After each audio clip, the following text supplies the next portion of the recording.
এই যেটো বছৰ আমাৰ কাৰণে অতি বিশেষ কাৰণ অসমৰ 5 গৰাকী ব্যক্তিক পদ্মশ্ৰী সন্মানেৰে সন্মানিত কৰা হৈছে কোন কোন হয় সেইসকল হৰিচৰণ শইকীয়াদেৱ তেখেতে আমাৰ সত্ৰীয়া নৃত্যৰ কাৰণে বিশেষ ধৰণৰ অৱদান আজীৱন তেওঁ অৱদান আগবঢ়াইছে যোগেশ তিৱাৰী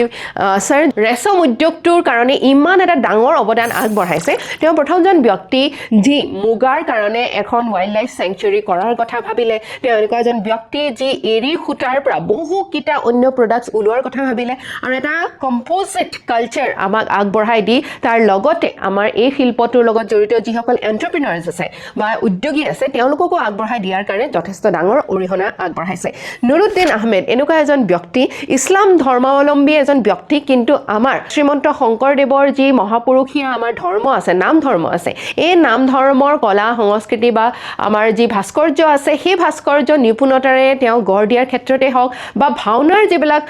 বা আমাৰ থিয়েটাৰৰ যিবিলাক সেটস আছে সেই ধুনীয়া ধুনীয়া সেটস বিলাক নিৰ্মাণ কৰাৰ কাৰণে তেওঁ এক বহু ডাঙৰ অৱদান জীৱন জোৰা এক অৱদান আগবঢ়াইছে পখিলা